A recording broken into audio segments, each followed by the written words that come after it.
Hello and welcome to the corner of Morris and Queen. My name is Chris Green and this is the Atlantic News Podcast. Today I'd like to welcome my guest, Dr. Karly Kehoe. Karly is the Canadian Research Chair in Atlantic Canada Communities and a professor of history at St. Mary's University, focusing on immigration and other things. I'll let her explain the details, but Karly, thank you for being here today. Oh, you're welcome. It's nice to be here. Great. And why don't you correct my lame introduction there? What are your roles as a historian at SMU? Yeah, okay. Thank you for that. Mainly, I look at Scottish and Irish migration to Atlantic Canada, but really to Nova Scotia, PEI, and New Brunswick in the sort of late 18th and early to mid 19th century. And I think about how communities formed and the places that we come from, how they developed and evolved, and then what the place of us is in the world in relation to migration. So that's me. Great. Well, thank you very much. And today we're going to be talking about immigration, and particularly immigration here in a wider net, I guess, Atlantic Canada, but Nova Scotia in particular. And this is something that's in the news quite a bit. There was recently an article in the Walrus magazine, the December issue, and the title is Changing Tides. And the subtitle is what initially got my attention, as a come from away. But the subtitle of the article is, As Population Booms, Atlantic Canada Grapples with Hate Crimes, a Housing Crisis, and Shattered Dreams. So an interesting article, and I found after reading it, Karly was cited in the article, and she was kind enough to respond to my email, and we had a chat, and we decided that it might be good to have a little bit more in-depth conversation about immigration. So that's where this came from. Is that about right? Yeah, that's about right. That's about right. Yeah. So I wanted to start off our conversation with a couple of news pieces, two from today's Canadian papers. The first one from the National Post, and it cites the results of a survey done of 1,539 respondents online by a group, the Lager for Association for Canadian Studies. And what they found, 48% of the respondents are for mass deportation. I guess a la the orange-skinned one down south. 65% of the respondents say that Canada is accepting too many legal immigrants. That 65% figure, the survey said, last year it was 50%. 2 years ago, it was at 35%. So that's gone up quite a bit. Not surprising, it seems, with what's going on these days and in the world. The poll also mentioned that, on the other hand, 49% of the respondents said that immigrants were good for the economy. 70% of the respondents said that the immigrants take jobs from Canadians. 33% said that the immigrants threaten the way of life of Canadians. But then to balance that, 61% said that the immigrants make important cultural contributions. I'm not going to ask the historian to take this apart and analyze it, but I think it will help frame our discussion. Now, that's a survey of 1,500 students. Should I go to the second one, Karly?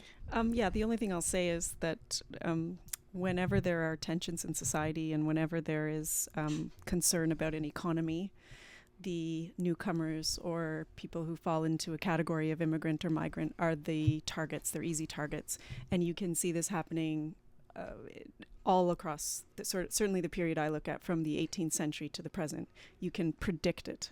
So it's not a surprise. It's not a surprise. Yes. It's a shame, but it's not a surprise. I completely agree. I'm a fourth-generation Californian whose grandparents are from the Sacramento Valley, the breadbasket of the United States, the agricultural region. And California, over the years, when the economy's going well, everybody loves the farm workers who come up from the southern border and do the work that the Californians don't want to do because it's too hot and too much work. But when the economy's going poorly, this is who you look at. So an old story around the world, I'm sure. Yeah, yeah. Right. So that's our first data point news-wise. The second one is an editorial in the Globe and Mail, a slightly different part of this issue of immigration we're talking about, and this is the issue of asylum. It's an editorial that mentions the refugee crisis needs a new approach, and it talks about the so-called Singh ruling, from the Supreme Court from 1985 that created the modern asylum system. And basically it goes through the idea that if there are political refugees that are seeking asylum, they haven't come to Canada yet, they have the right for a set of eyeballs to take a look at their claim. And this Singh ruling from 1985 led to the creation of the Immigration and Refugee Board of 1989. From what I understand, Karly, I know it's not your particular area of study, but this is the IRB is the board that decides who gets political asylum in Canada. Yeah, and it's one of the responsibilities that Canada bears as one of the world's major nations, as a G7 nation, as a signatory of the Human Rights Act and all of that. And so it is part of our responsibility to consider those who have to flee their home for threats to their life through acute crisis, war, conflict, that sort of thing. Yes. So as the editorial mentions, this initial Singh ruling applied to asylum seekers that were outside of the country. If individuals were already in the country, they have to get in the queue and wait. This editorial mentions that this board, this IRB, which was set up in 1989, when it was its first day in operation, it already had a backlog of 85,000 individuals. Today, that backlog is 260,000. That was double what it was last year, and double again what it was in 2022. So basically, from 1989 to 2022, it was pretty steady. Last 2 years, it's jumped up. But again, what I'm learning and what the situation we're in, this is not a surprise, is it? No, it's not a surprise. And we have some pretty serious issues happening around the world right now that we all know of, and some really serious wars and conflicts erupting, which is causing mass migration out because people are fleeing for their lives, and so they're looking for safe haven. And the term refugee comes from people seeking refuge because they need to protect their lives. And so with the stuff that's happening in the world, we have an increase in the number of people seeking refuge. Yes. And so this editorial, its conclusion is that based on this backlog, and there are already enough employees working in this area, but the solution that the paper comes up with is get rid of this first come, first serve approach and approach it more like triage in a MASH unit where the individuals are looking at these cases one at a time. So that's our second data point. The third one, briefly here, and then we can get started with talking with Karly about her studies, is a piece from the New York Times last week. And this one surprised me as an American citizen. It mentions that the U.S. immigration surge since 2021, since Joe Biden was in office, it's the largest in United States history, even surpassing the late 1800s, early 1900s of the Ellis Island era. After adjusting for the larger population today, this is the largest surge. And I always figured that nothing would ever touch the Ellis Island immigration. This is what many Americans you grow up with. You watch The Godfather. This is what the country is based on, and now we're going through a new one. Very interesting. The percentage of foreign-born population in the United States is at its highest ever, 15.2%. It was 14.8% back in 1890. The article mentions that Mr. Biden's policies are the reason for this surge. That's not a surprise. And the last piece they mention is that over half of this net migration entered the United States illegally. and then they finally they say apparently this surge has ended. So I guess with the new administration, that's not a surprise either. So I don't know if you care to comment on any of that, Karly. I'm but not a specialist on America, Right. so no, I don't. Lucky you, lucky you. And I know this will come into our discussion later because as more illegal immigrants are entering the United States, that means that I think that that means more illegal immigrants coming across the Canadian border as well. A strong correlation, perhaps. Yeah, I'm not asking, but questioning. Okay, good. Yeah. Right. So with those data points, we wanted to have a discussion about the nature of immigration, particularly here in Nova Scotia, because it comes from a couple of different reasons. But I wanted to start after with all of those news items to ask you, Karly, in terms of your studies, can you give us a sense over the years and through your studies, what have been the different waves of immigration in Nova Scotia or Halifax here, and why did those happen? So my area of expertise really is the Scots and the Irish, and you have some pretty clear reasons for why they started coming in at the end of the 18th century and into the early mid-19th century. From Scotland, it's similar. In fact, it was a crisis. You have an event that was protracted over not quite 100 years, but 80, 90 years, called the Highland Clearances, and they happened in phases. And it was basically landowners in the north of Scotland wanted to reorganize the economy. And this is 1850s? No, this started in the after the middle of the 18th century. So 1760s, 1770s. You get migration really starting here in the 1770s. Great. And people are sort of at the early stages of the clearances. They kind of see the writing on the wall, and they're starting to make decisions about, this isn't working for us anymore. What are our options? And Britain has acquired, because of its war with France and the treaties, it has acquired territory over here. So where we are, Nova Scotia, Britain acquired it in 1710. It added Cape Breton in 1763, Prince Edward Island. New Brunswick was part of Nova Scotia until 1784. And these colonies provided a place for people to go and settle. And as the 18th century came, you start to get people being forced off of their ancestral areas in the north of Scotland, where they, had no memory of being anywhere else. Sometimes they were moved to the coasts to exploit the kelp industry, but when the bottom fell out of that after the 1815, the end of the Napoleonic Wars, a lot of those people were then displaced, and Nova Scotia, Cape Breton became a very serious option for them, and the numbers of people arriving just kept growing and growing and growing.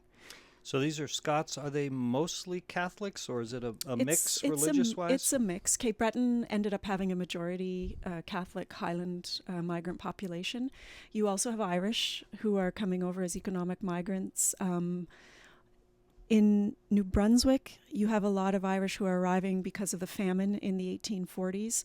But Nova Scotia, it doesn't seem to have as many famine Irish as other areas. Ontario, Quebec really get big numbers. But these are all movements that are caused by crises happening elsewhere. I think we just sometimes maybe don't stop to think about that. Or we somehow think that today's migrants are different. And what I've often found is people are people, and it doesn't really matter what century they live in. They respond to things in the same way. And the responses are they want to be safe, they want their children to be safe, and they want to go somewhere where they're able to live a life without fear and where they can, have enough money to provide for themselves. That's a common theme across all the groups I've looked at. Right. And another commonality is that from our earlier discussion, the groups that come in at a particular time, oftentimes they take the place of the bottom rung of the group that came before them. Yeah, it's never fun to be a newcomer. And you try really hard to fit in. And I can say this because I experienced it myself. I was living in Scotland for a really long time, and I went through the process of migration. I didn't label it that because you didn't want to see yourself as different or as somebody who stood out. You kind of wanted to just fit in. It was only really after I left that I said, yeah, well, I was actually an immigrant. And but I could say that from the comfort of Canada, having moved when you're not back there. home. And yeah. when you were going through this, were you experiencing this as a student, or? Yep, as a student, and then as a professor over there. Yep. Okay, because that's certainly part of the discussion today, isn't it? About students coming in. Yeah. And just one thing to add. I hadn't actually intended to take citizenship. I got married over there, and I kind of didn't really have a choice. And so you needed to get citizenship in order to get married. My visa I had to take a different type of visa. I wasn't allowed to have the original visa that I was over there on. So there were these specific state structures that I had to fit into. And, I think as a white, privileged Canadian, I was able to... the assimilation was probably easier. It was easier for me. I also had a lot more privilege than many people. Are you a golfer? That probably helped. No. I don't want to tell you where golf was actually invented. That could destroy some hopes and dreams. Let's not go there. Okay, so one of the individuals and groups that came here as a result of the Highland the Highland clearances. Yeah. They came after the Loyalists that came up from the British colonies down south, kind of or about the same time? They're coming together, and they're coming after. So you also have a lot of Scots and Irish who were serving with the British Army in an attempt to keep the American colonies. When they lost, Britain had promised land for any soldier and their families who had been loyal to the crown, promised land in the Maritimes. So the Loyalists, in a sense, had a little bit higher status? They were promised land? The white Loyalists. Oh, right. So because the African Loyalists came up and found that what they were promised disappeared. Exactly, yeah. And the legacy, we're still dealing with the legacy of that, and the imbalance in an unfair system. And so, yes, white Loyalists, and it also depended on rank. So if you were an officer, you were entitled to, say 500 acres instead of 200 for a regular soldier. Right. Now, it was very interesting to see in one of your talks that up to the mid-19th century in Cape Breton, and this is where you hail from, right? You're from Cape Breton. Yeah, yeah. So that's interesting. But up to the mid-19th century, one half of the residents were squatters. Yeah, it was, and that's very interesting. First, tell us when I think of a squatter, I'm not quite sure what that is. I think I know, but what is it, and how did that happen up to the mid-19th century? Yeah, it's really interesting, and I need to acknowledge a local history group that I've been working with, the Boysdale Historical Society near Iona in Cape Breton, because they have really pushed me on this term squatter. And I want to qualify that, because the way that it is tended to be used is people that were illegally settling on land. It's not your land, and you live there. Yeah, but the fact is most of those people were poor and couldn't afford to go through the formal processes to acquire land. They eventually did in many cases, but when they first arrive, they are trying to find a safe place to settle and get through a winter and build a house and a shelter, and they actually don't really care whether or not they have permission to be somewhere. They find land, it's not being improved upon, there's nobody there. Yeah. There you go. Well, the Mi'kmaq are there.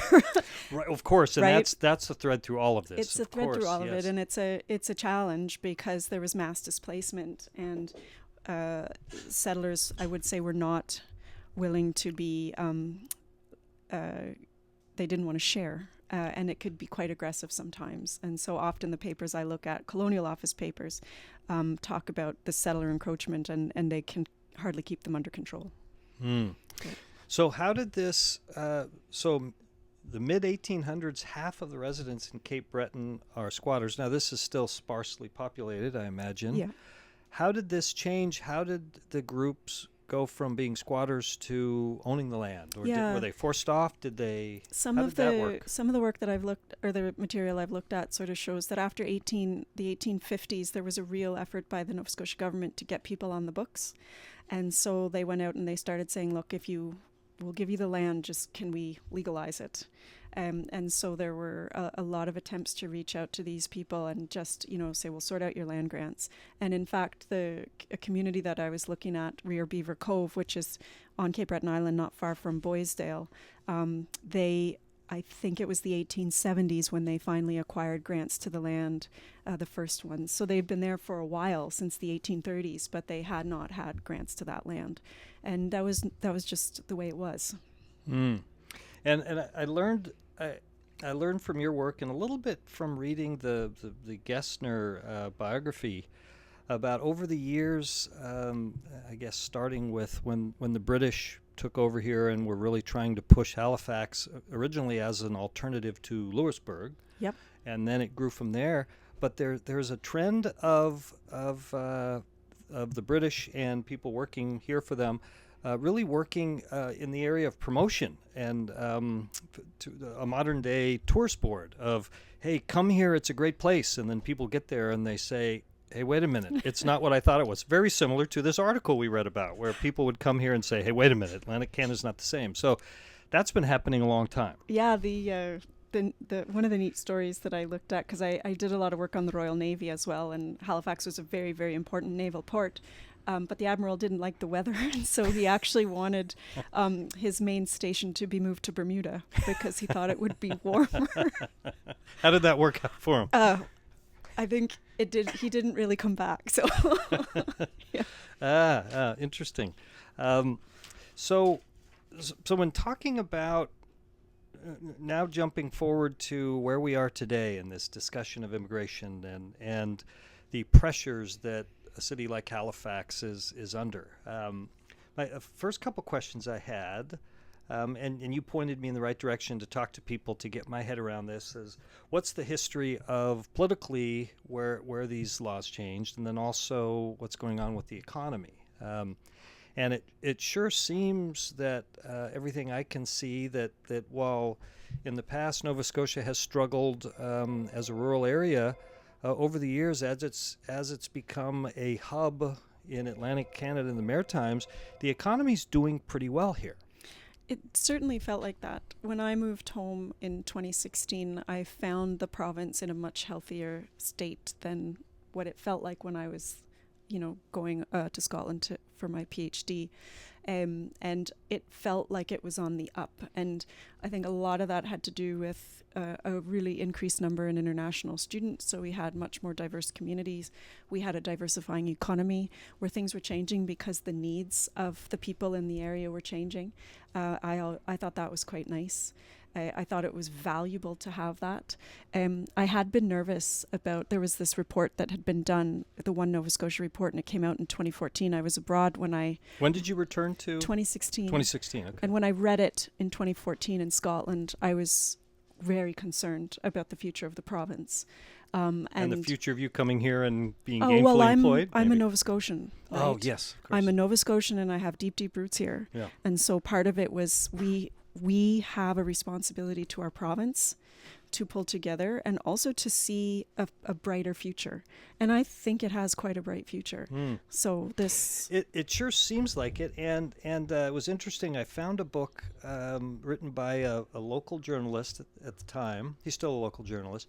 Came out in 2009. And the title is The Sinking Economy.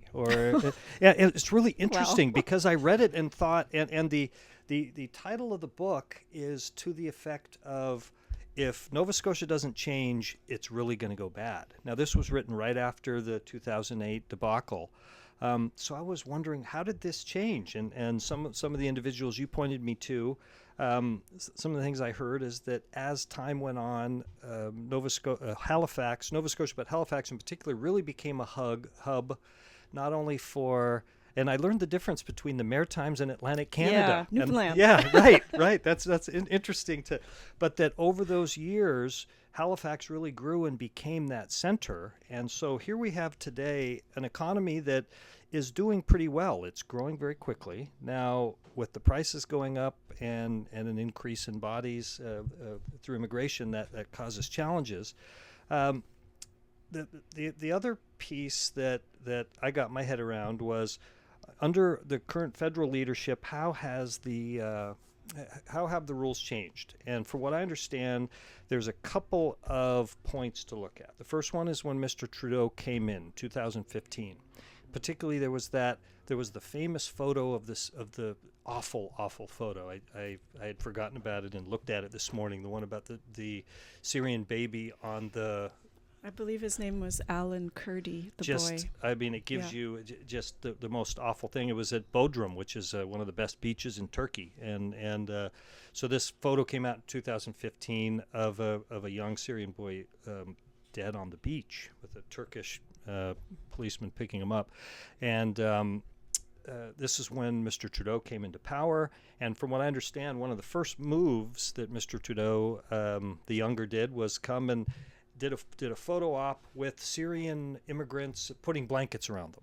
And this really set the tone, and it sent a message to his government: we're going to look after this. So from 2015, as opposed to the Harper government, there was a big increase in the number of immigrants that were allowed in. Well, you had an acute crisis as well that like what we're having today, needed to be responded to, and I think it was right for Canada to take its responsibility. This responsibility had to be shared. And there was support in Mr. Trudeau taking the stance, there really was. I mean, Canada is often hailed as one of these nations that has significant grassroots support for refugees, and we have the resettlement program that can be community-led. So you get a group of people together who agree to sponsor somebody in a distressed situation. That is unique. And Europe was confronted with rising numbers of refugees. The United Kingdom was, and Canada, the United States. This was a massive crisis. I mean, it's still playing out now. We see the fall of Assad, and it is. So Syria, 2015, Syria. Here we are, 2024, 25. Well, Syria. There's Syria. But there's Ukraine, of course others. There's Sudan. There's all of these, like. You feel it, yeah. I do wish people paid more attention to history, so you can forecast and then understand that this isn't new, that people keep doing things that they definitely shouldn't be doing, and then it is a job for the rest of us to figure out how are we going to be responsible human beings and remember that we have to take care of our fellow human beings. And as you point out, the themes are very similar oftentimes, aren't they? Yeah. It's a similar situation. So 2015, Mr. Trudeau comes in. It's Camelot. It's a young leader. People are happy. And he's taking a stance that the world supports. 4 or 5 years later, 2020, you have just recovering from COVID. There was another increase by the Trudeau government, by the Liberals, to allow more immigrants in. This time it seemed for economic reasons. You have post-COVID, people aren't working. You need people working. And so this policy was changed, and it sure seems that there was support across the board for it as well. I'm not able to comment on this just because I am not a policy maker. Right. But this is, from what I understand, so these are the points to look at in terms of where we are today. So we had the Liberal government just coming in, making this stance. Everybody supports it. 5 years later, another increase to respond to the economic situation, support from that. Now we have today where the Liberal government is on life support. We have 2 Liberal representatives left in the province. And it's almost like a Monty Python skit where I heard a discussion from the Liberal politicians talking about who's going to be the leader. Well, I guess you'll just flip a coin, but there's 2 of you there. But anyway, and this is not for you to comment on, is it? No, it's not. But here we are today where the Liberal government is being severely criticized for where the country is. But if you look back to where it came from, there was support. Hey, wait a minute, it's not working. It's your fault. Now, again, this is not a surprise in terms of politics or history. Right. But just in terms of informing where we are, I find that interesting. So we're in a situation where the Liberal government, unless something drastically changes, will not be in power next calendar year. Do you know what? I'm just going to interrupt you for a second. Yes. Because I want to take it a little bit away from politics. Please, thank you. Because I'm not a politician and I'm not a political scientist. Good, perfect. So, Chris. Yes. Do you feel that people are a little frustrated and angry after having come out of a pandemic? when it was in our lifetime the first time we'd ever experienced anything like that. Absolutely, and that's still here today, isn't Yeah. it? Yes, and I totally and that's still where a lot of these feelings and these policies come from. I absolutely And agree. people's responses. People's responses, and that actually ties specifically to this article and the gentleman who he and his partner, they got in their Outback and they drove from Toronto to come here after they first came here on a yoga retreat. Now, there's nothing wrong with any of that. I've driven an Outback; it's a great car. But it seems as though we're going. Are we at the end of the COVID migration within Canada to Atlantic Canada? Oh, I think so. Yeah, absolutely. And I think that it was a fascinating. Historians will look back at this as a fascinating time because you had a net increase in migration from other parts of Canada back into the Maritimes. Instead of all the time us leaving, Right. people were coming in. And it wasn't necessarily individuals and groups that were looking for employment and a way to survive. It was to have a better way of life that they used to have, and they felt like they could get here. Yeah. I guess that's similar to the history, though, isn't it? So You're looking for a better life. You're looking for a better life. In a way, you're idealizing an area that you maybe aren't that familiar with. And certainly in the case of this article, I would suggest haven't actually done your research on. Right. But I think that there was a genuine desire to change where their life, people change lives, and then they move somewhere else because they hope it will be better or different or whatever. They want to be closer to family. I know a lot of people who moved back because they wanted to be closer to family. Right. Because there's nothing like a pandemic to scare you into realizing what's important in life. Right. And so you have, it'll be interesting to see, but it sure seems that here in Nova Scotia, that influx of individuals from other parts of Canada has slowed down, but we still have, until recently, a large increase in the number of student visas. That's been do I have this right? That's been a significant factor. Huge. For what's going on, not only in Canada, but here in Nova Scotia. Here in Nova Scotia, I work in education, so obviously I have a skin in the game here, but I do feel it has been a really wonderful thing to move back and see so many students who want to make this area their home, or at least invest in it long enough to study here, get their degree, learn about the place that they are in. I teach a course, Rethinking Rural Nova Scotia, and I have an awful lot of students who aren't from the area, taking it because they want to learn about where they are. And international students, as you well know, as many people who've lived in areas that have experienced this, they make a city, they make an area richer. They make, for many people, that's why you want to move to a city, because there are individuals from all over the place. Yeah.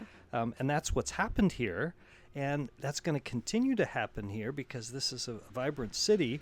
But of course, from what we see in the political debate, but for the results of it, the housing situation, the healthcare situation, the students, similar to your historical examples, being the recent people to come in, they're the ones that are blamed for not enough doctors, for not enough houses, for industrialists ripping down a low-income house and building a high-rise apartment. Yeah, and I think as a resident of this city and this province, what I can say is that it is difficult to manage numbers that we're experiencing when the structures haven't been updated to meet them.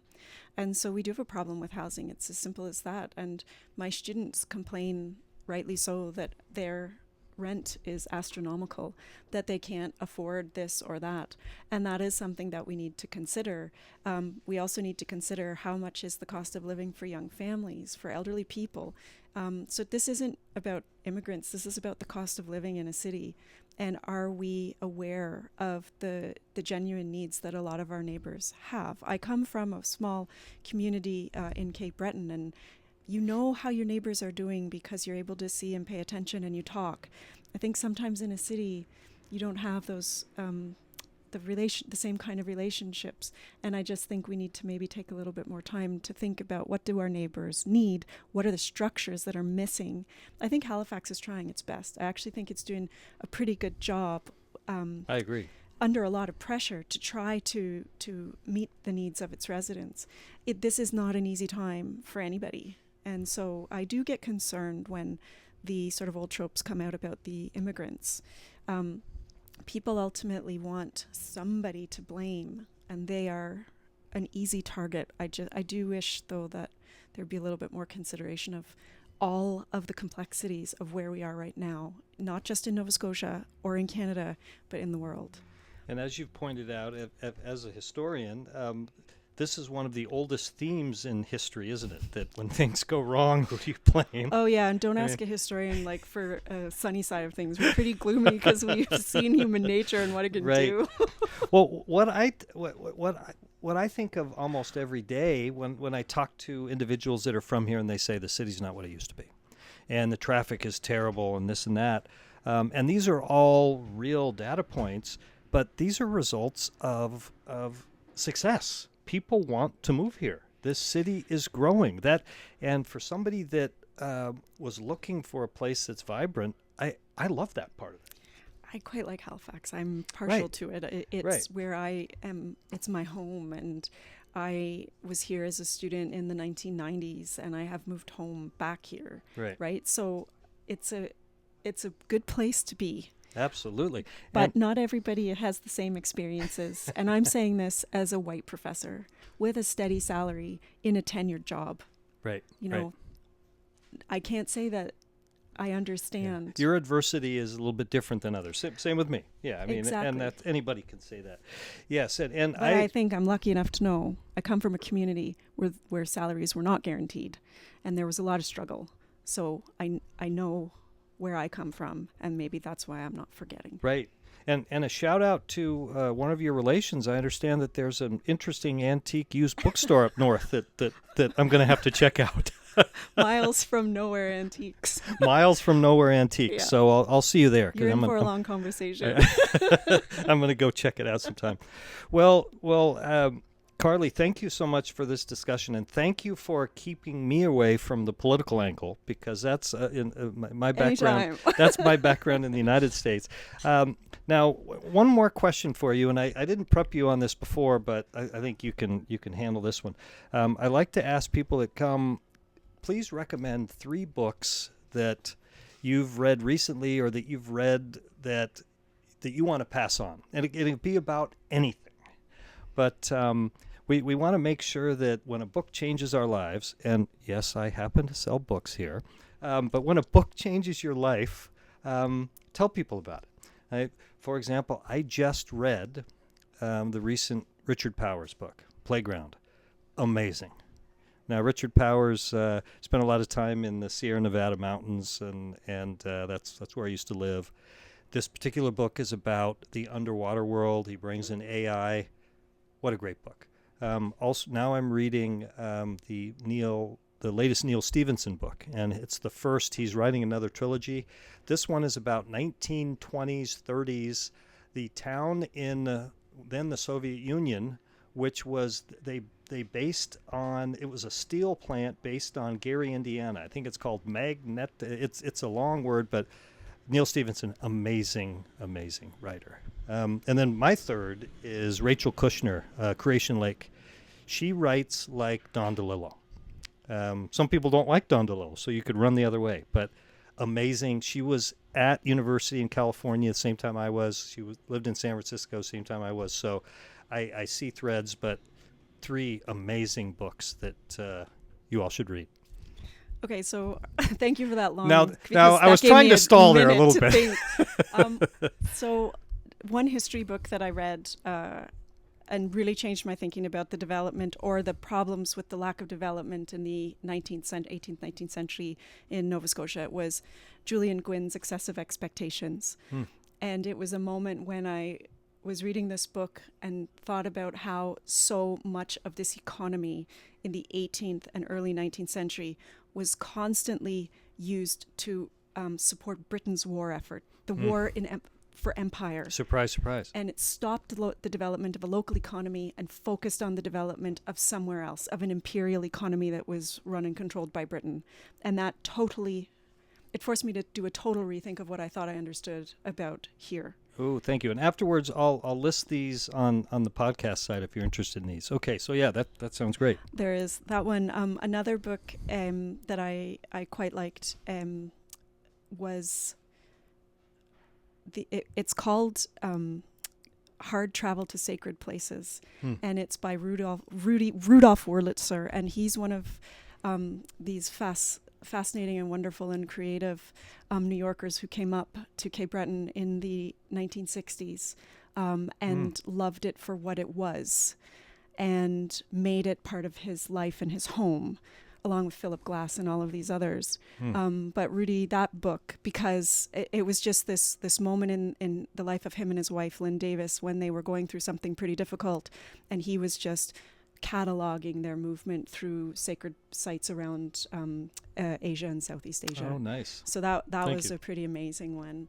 And then I'm going to this other one is, it's just because I read it in school, and it was Barometer Rising by Hugh MacLennan. And it is just, you get it in school. Yes. But I've heard that's a classic for knowing about the Halifax explosion. But sorry, what did it teach you? I interrupted you. It just, when I came here as a student all those years ago, I learned about the different neighborhoods.